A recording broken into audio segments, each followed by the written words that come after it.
در مکتب استاد، درس‌هایی از پرورشکده سیر انشایی تحول جوهری. خویش را بشناس، نه ز راه قیاس. خودشناسی و خداشناسی با دکترسیدمصطفی آزمایش.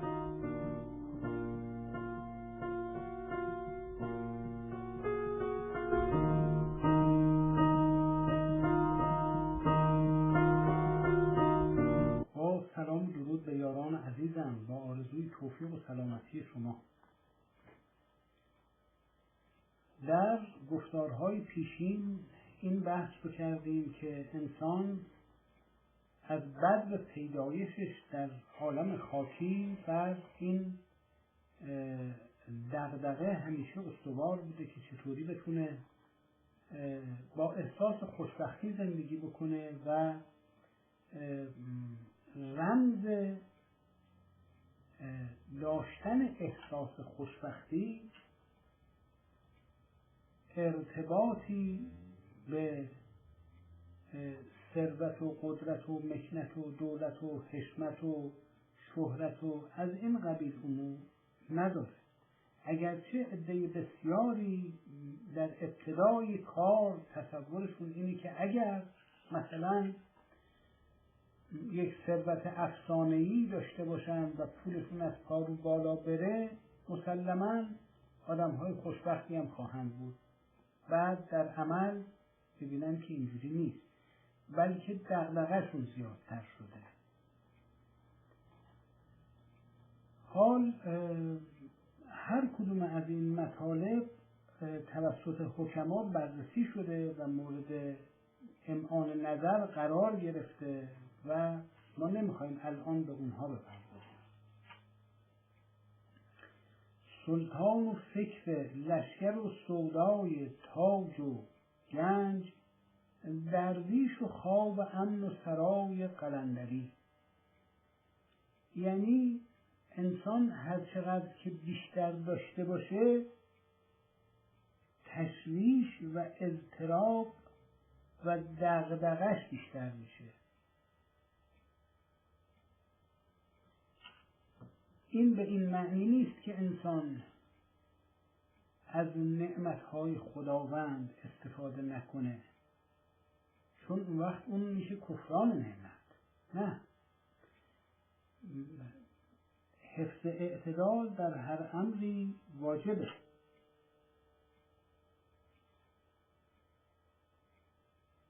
می‌فرماید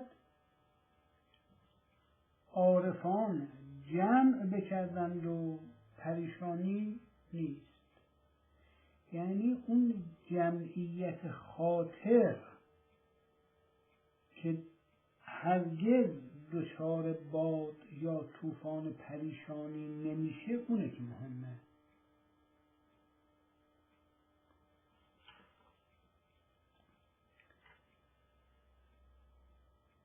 خب در اون قصیده بسیار محکم و حکیمانه شیخ اجل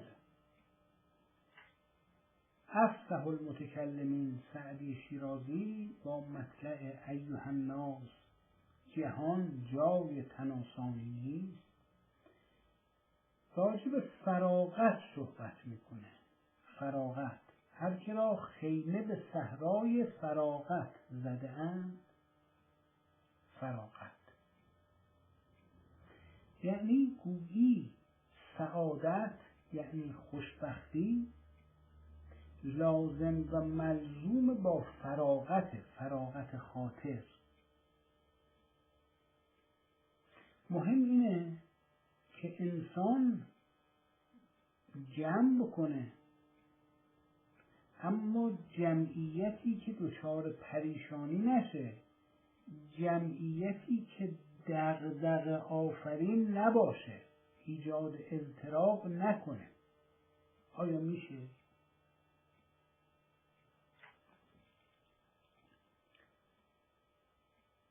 به همین دلیل ما متوجه میشیم که وقتی یه روزی یه آدمی اومد یا یه گروه آدم اومدن و یک حصاری کشیدن و اونجا چادرهای خودشون رو در درون این حصار قرار دادن یا خانه‌های خشت و گلی خودشون رو در دغدغه‌شون امنیت بود، میخواستن امنیت داشته باشن. میگفتن وقتی امنیت نداریم آرامش خاطر نداریم.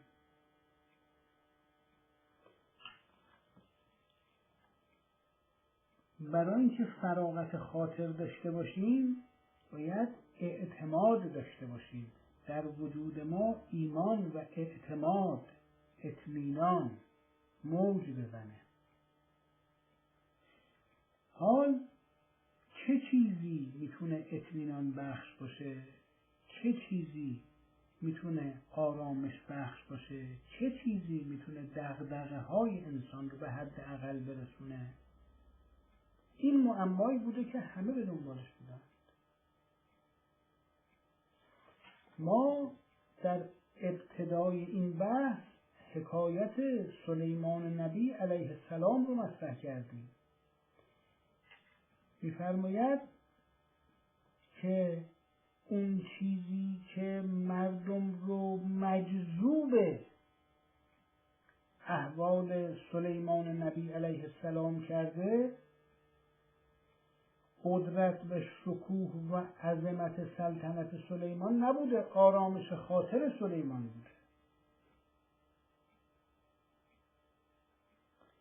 حضرت سلیمان علیه السلام با فراغت زندگی میکرده. بله ایشون زبان موجودات زنده رو درک میکردن و اون طور که در قصص و اساطیر نوشته شده تعلیمم میدادن. اما آیا مردم علاقمند به قصص مربوطه به حضرت سلیمانن به خاطر اینکه ایشون زبان جانوران رو بلد بودن؟ به خاطر اینکه منطق و سیر رو بلد بودن؟ یا به خاطر اینکه انسان خوشبختی بودن؟ بله در افسانه ها ذکر شده که حضرت سلیمان یه شخصیتی بودن که یه قالیچه‌ای داشتن که ایشون رو اون قالیچه سوار می‌شدن و این رو هوا پرواز می‌کرده. آیا به این دلیل مردم علاقمند به داستان‌های حضرت سلیمانن؟ نه.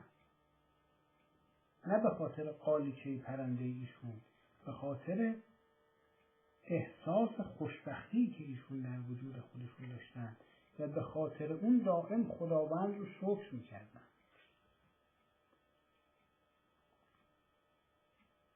یعنی مردم میخوان این راز رو کشف کنن که چطور میشه به خوشبختی رسید. بحث بر سر اینه. به همین دلیل اینجاست که شما مشاهده میکنید که اسطوره ها، قصه ها، افسانه ها به صورت شاخه ها و برگ های اضافی میاد و یک شخصیتی رو اطرافش رو به صورت یک حاله میگیره به طوری که دیگه خود اون شخصیت از دسترس خرد به دور میفته. باید هزاران شاخ و برگ رو حرف کرد تا به تدریج اون شخصیت صورتی ظهور بکنه. اگر ما میبینیم که حافظ از سلیمان نام میبره به خاطر ثروت و قدرت و شهرت و مکنت و حشمت و دولت سلیمان نبی علیه السلام نیست، چون اینها برای حافظ به هیچ عنوان ایجاد انگیزه و جلب توجه نمی کرده.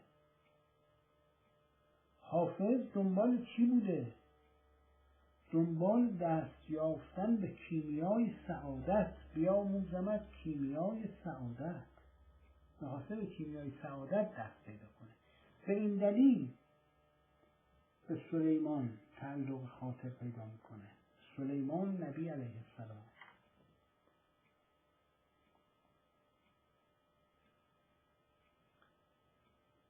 شکوه آصفی و اسب باد و منطق طیر، به باد رفت و از آن خواجه هیچ طرفه نبست.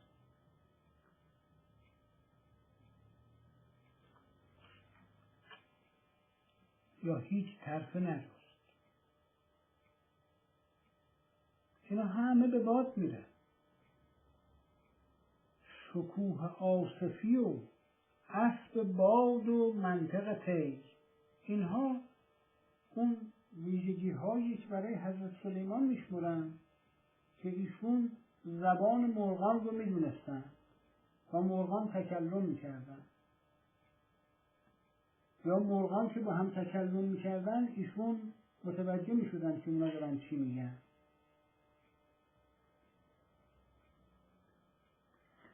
و مرکب ایشون باد بود، به باد حکم میکردن، اسب باد و منطق طیر، مرکبشون باد بود، باد به فرمانشون بود. یه مرکب بادپیما داشتند. خب اما اینها به کجا رفت؟ چی شد؟ به باد رفت، همش به باد رفت. اون شکوه آصفی، آصف کی بود؟ آصف برخیا وزیر حضرت سلیمان علیه السلام بود که خودش عالم علم کتاب، علوم خفیه رو میدونه، کارهای خارق العاده میکرد، قدرت ایجاد اعدام به طور دستی و آنی به صرف قول کن داشت. اما آیا حافظ به این دلایل که شیفته خصائل حضرت سلیمان؟ نه، میگه اینا همه به باد رفت و اینا هیچ دردی رو دوا نکرد. به باد رفت و از آن خواجه هیچ طرفه نجست. پس چه چیزی برای حافظ اهمیت داره؟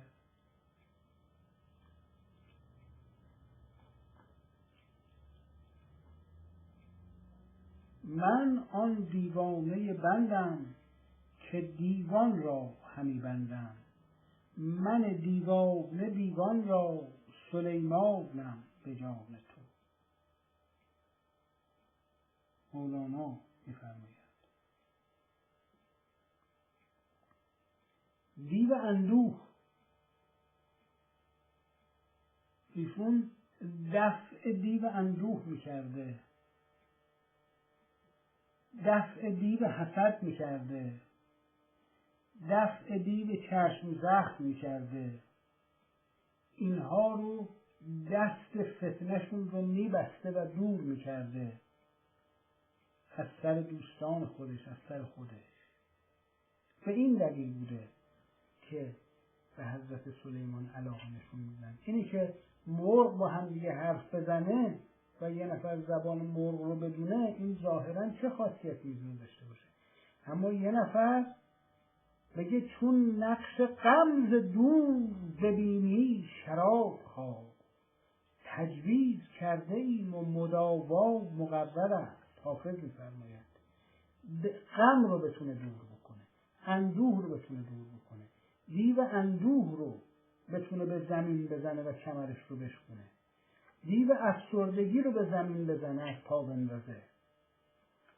سلیمان اونه که دست دیوها رو از تصرف در آدمیزاد ببنده، غم و اندوه رو راهش رو سد بکنه. به این دلیله که اون وقت حافظ یا مولانا یا سعدی یا عطار یا غیره علاقه‌مند میشن به این شخصیت. من آن دیوانه بندم که دیوان را همی بندم، من دیوانه دیوان را سلیمانم به جان تو.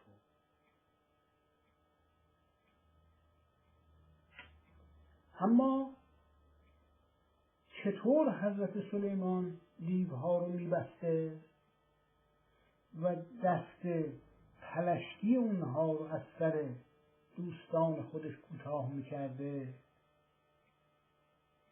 به سبب نیروی تصرفی که خاتمش داشته، به سبب طلسم اسم اعظمی که رو خاتمش نقل و حک شده بوده.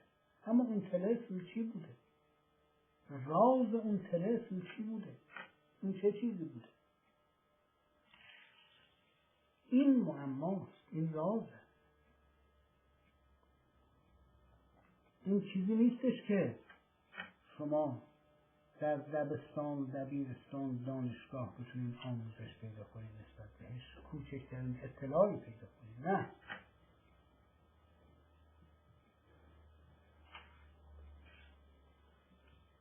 می‌فرماید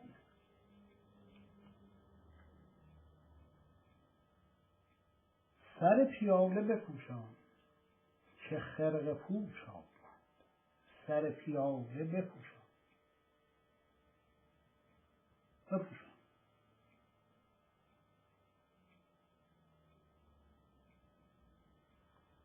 به پیر میکده گفتم که چیست راه نجات، بخواست جام می و گفت راز پوشیدن.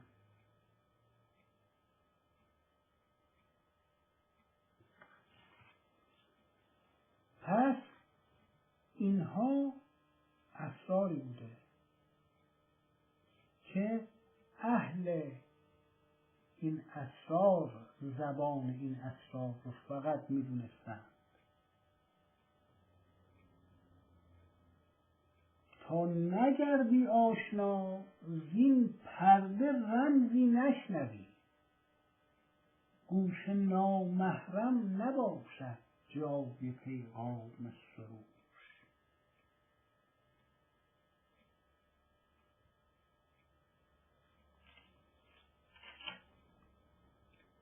اینها اون زبان اسرار بوده که برمیگشته به چی؟ اهمیتش تو چی بوده؟ اهمیتش تو اون طلسمی بوده که شخصیتی مثل سلیمان علیه السلام باهاش دیو غم رو به زمین میزده و دست تصرف اندوه و ناراحتی، شکست، ناتوانی، ضعف، عدم اعتماد به نفس و اینجور مشکلات روانی و درونی رو از سر یاران و ارادتمندان خودش دور میکرد. دوش با من گفت پنهان، کاردانی تیزهوش، و از شما پنهان نشاید کرد. چی رو نشاید کنم؟ صحبت سر چیه؟ راجع به چی داره حرف میزنه؟ راجع به راز، راجع به زبان راز، راجع به سر. سر کی؟ سر میفروش. و از شما پنهان نشاید کرد راز میفروش. گفت آسان گیر بر خود کارها، که از روی طبع سخت میگیرد جهان بر مردمان سخت کوش. تا نگردی آشنا زین پرده رمزی نشنوی، گوش نامحرم نباشد جای پیغام سروش. آنگه هم برداد جامی که از فروغش بر فلک زهره در رقص آمد و بر بدزنان می گفت نوش.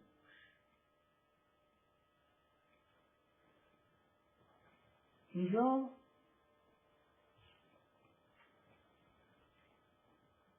اصرار گوینده در این مقوله بر تکرار بر امر رازه، بر امر سر، بر امر ضرورت باز کردن یک گوش دیگر، گوشی که رازنیوش باشه.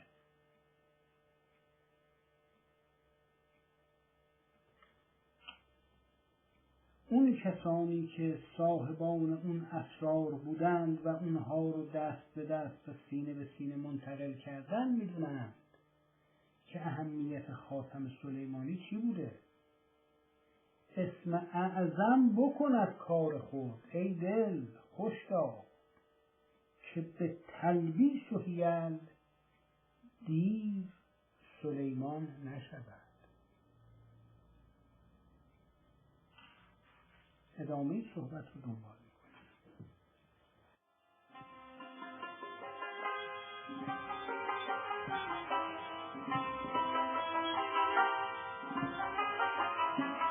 ای نوع بشر حاکم ابناء بشر، سودی ندهی ای نسل بیدار و سمن،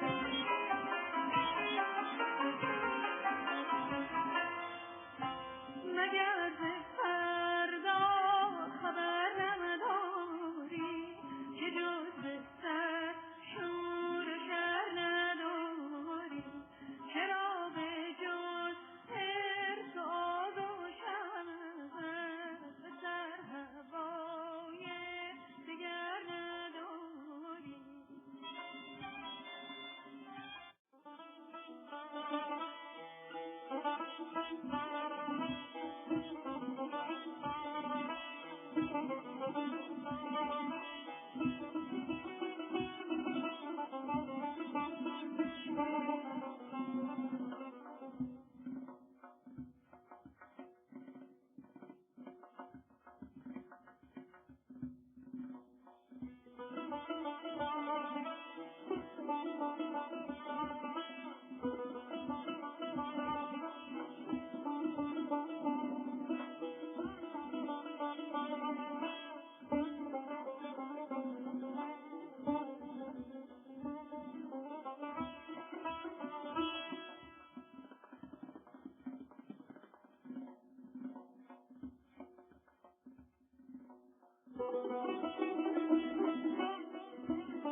گرچه بر واعظ شهر این سخن آسان نشود، تا ریا ورزد و سالوس مسلمان نشود.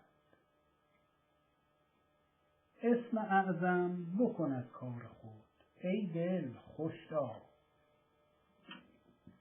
که به تلبیس و حیل دیو سلیمان نشود.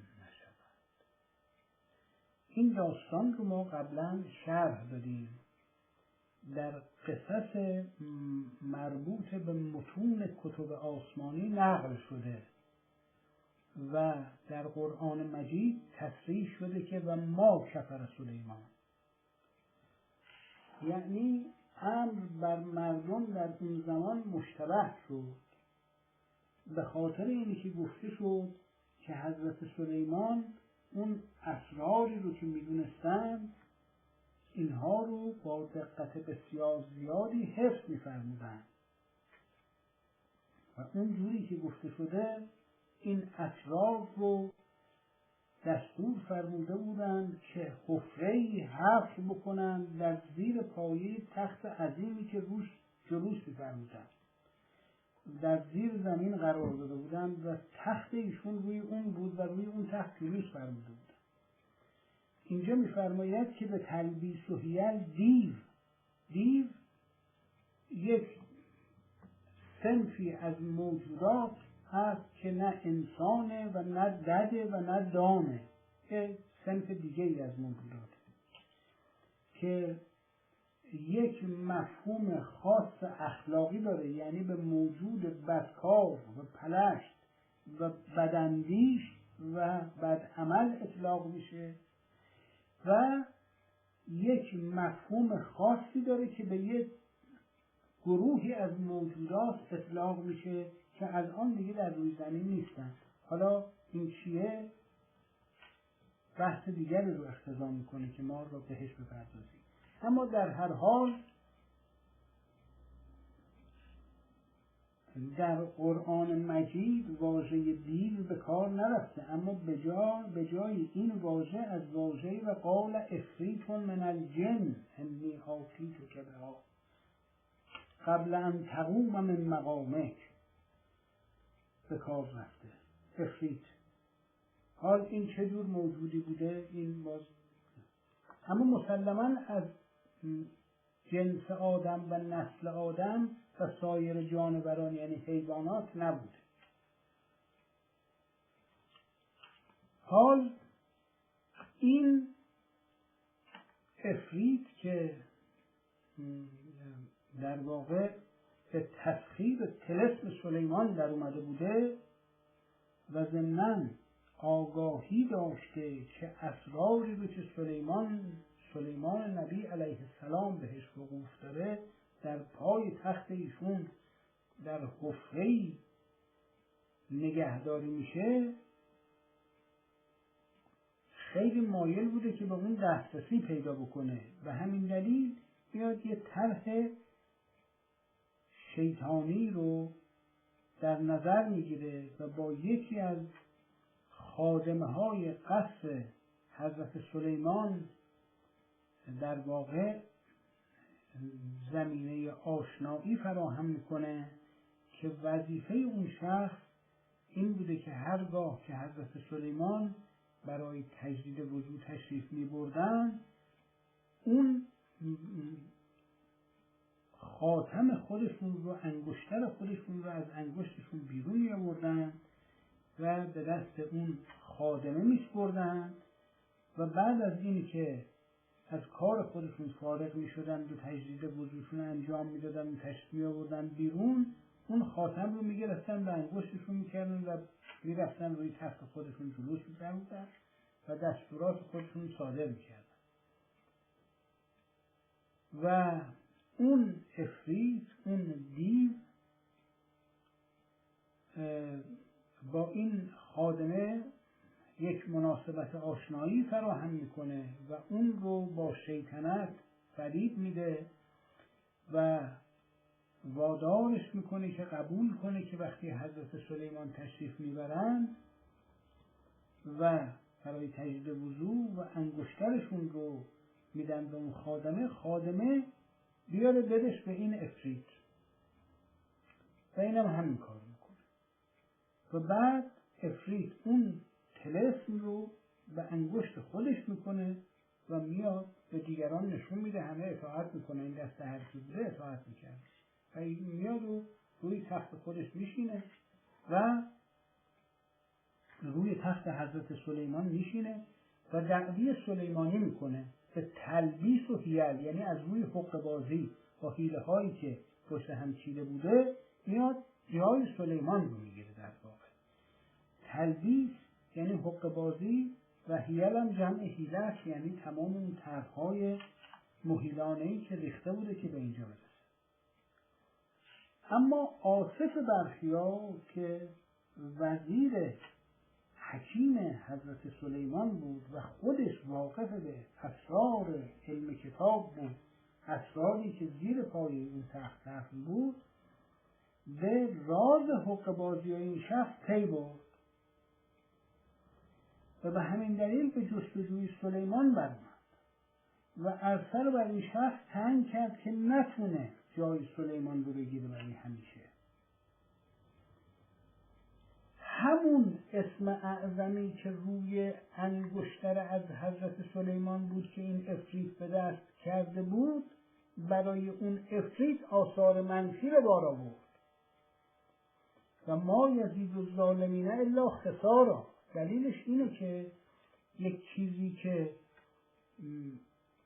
در واقع ارتعاش امواج مثبت ایجاد میکنه برای کسانی که همجهت و در واقع هماهنگ با این امواج وجودشون کار میکنه، اون امواج آثار مثبت داره، وگرنه براشون آثار منفی به بار میاره. همین قرآن مجید تصریح میکنه که این قرآن، آیه های این کتاب مقدس، اینها شفا و رحمت برای کسانی که دلشون آکنده از ایمانه.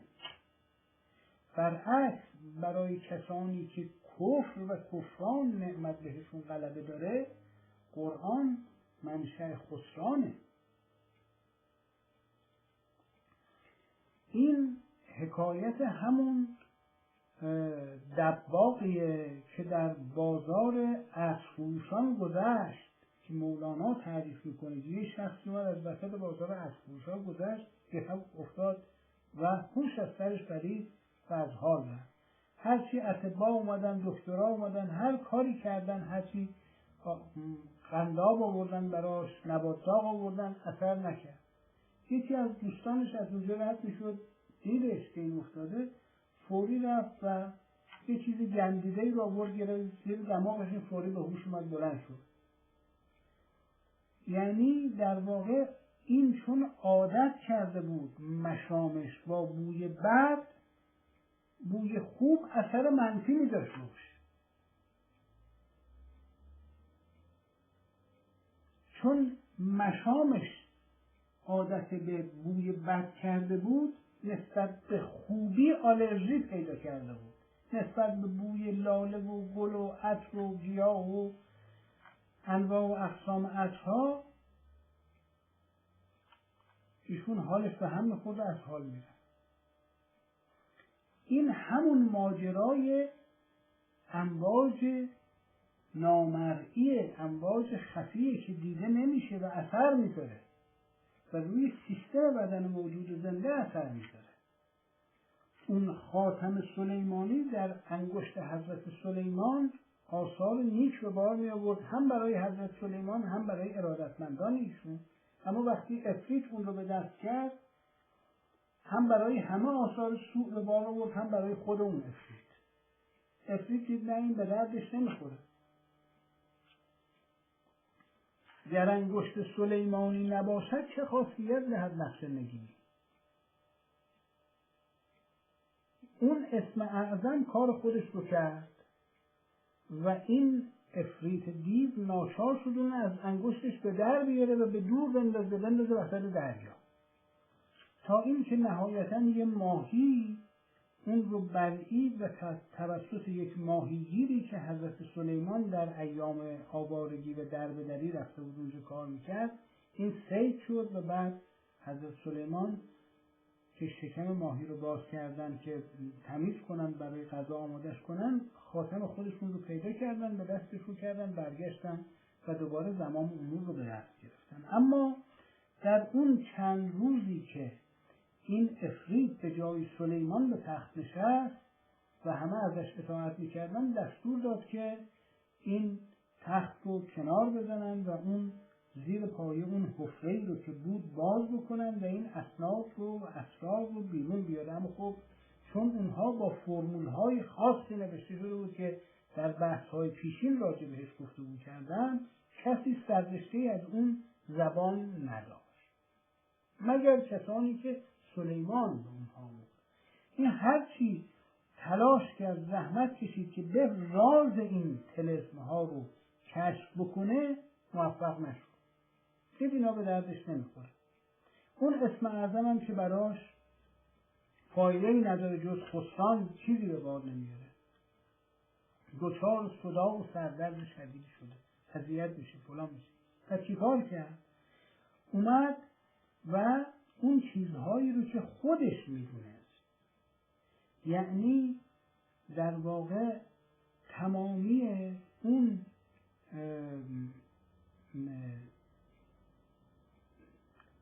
حیله ها و حقه ها و ترفندهایی رو که به کار بستن اون سبب به هم خوردن دوستی ها و کثرت نفرت ها و بالا رفتن دشمنی ها میشد، اونها رو شروع کرد در میون مردم پراکنده کردن و آموزش دادن. اما نگفت که این چیزهایی رو که من دارم آموزش میدم اینها کار پلشته و کار زشته و کار موجودات بدکرداره، بلکه به عنوان کسی که جای سلیمان رو گرفته بود و مردم اطلاع نداشتن شروع کرد این کار کردن. در نتیجه مردم تصور کردن اینها آموزش هایی که حضرت سلیمان دارن میدن. با علاقه شروع کردن به فرا گرفتن اونها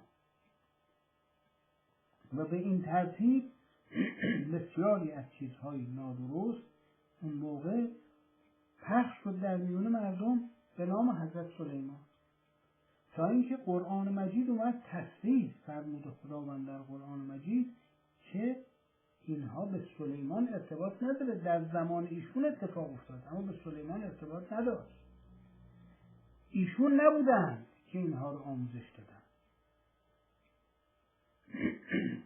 از مصدر خیر جز خیر حاصل نمیشه. حضرت سلیمان ولی وقت خودشون و پیغمبر خدا بودن، در زمان خودشون امکان نداره هم چیزی. اما پرده از چهره سالوسی اون افریت هم فرو افتاد و اسم اعظم نهایتاً کار خودشو کرد.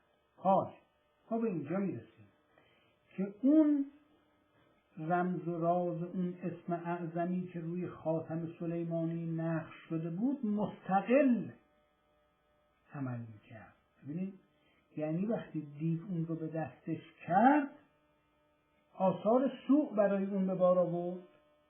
یعنی مثل چی؟ میگن مشک آن است که خود ببوید نه آن که عطار بگوید. یعنی کسی که عطر میفروشه یه عطری درست میکنه با اسانس مشک،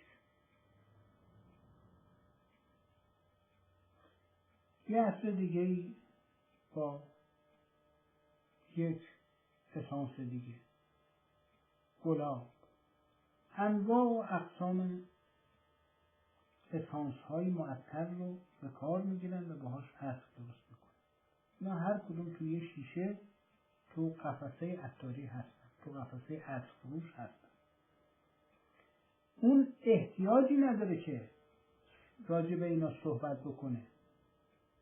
هر کسی که بره اون تو اون شیشه رو برمی‌داره، یه مقداری ازش به دست خودش میزنه یا به یک کاغذی میزنه و اون رو استشمام میکنه، میگه این بو رو میده.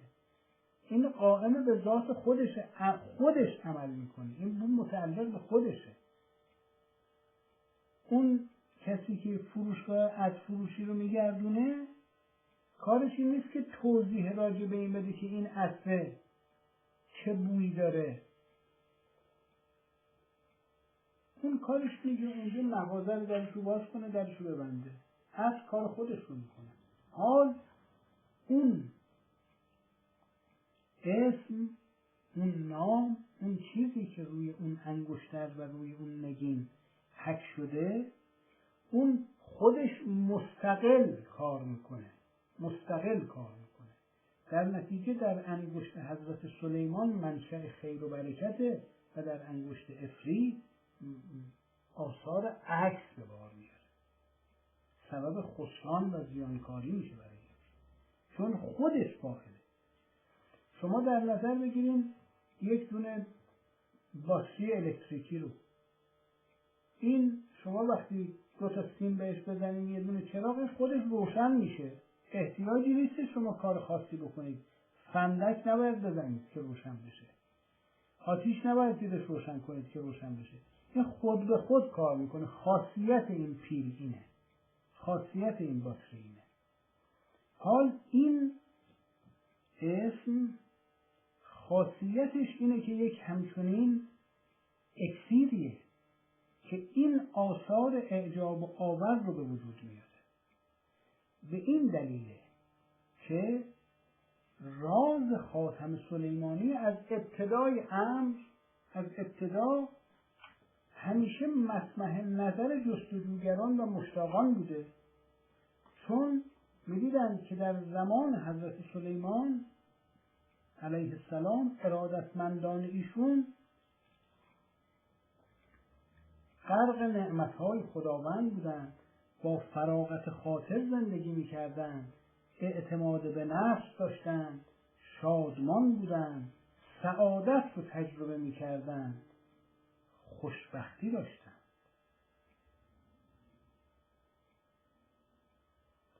و این خوشبختی اون کالای دست نایافتنیه که در هیچ مغازه‌ای در هیچ جای جهان به فروش نمیرسه و مردم همه دنبال اون هستن. جهان بگشتم و دردا، به هیچ شهر و دیار نیافتم که فروشند بخت در بازار. مقصود از بخت یعنی بخت خوش، یعنی بخت خوب، یعنی خوشبختی رو من ندیدم تو هیچ بازاری بفروشم. جهان بگشتم و دردا، به هیچ شهر و دیار نیافتم که فروشند بخت در بازار. زمانه مرد مصاف است و من ز ساده دلی، کنم ز جوشن تدبیر وهم دفع مضار. ز منجنیق فلک سنگ فتنه می باید، من ابلهانه گریزم در آبگین حصار. پس این حصارهای آبگینه‌ای و شیشه‌ای به درد نمیخوره، برای انسان ایجاد امنیت و آرامش خاطر و ارمغان نمیاره، نمیکنه، ایجاد آرامش خاطر نمیکنه و انسان بهش نیاز داره. پس در پی اینه که اون بدون خاتم سلیمانی چه رمزی داشته، چه چیزی بوده، تا به سبب اون بتونه برای خودش اتکا به نفس پیدا کنه و با آرامش و فراغت خاطر زندگی کنه. خدا یار و یاور شما یاران عزیز من باشه. علی میگه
Maradi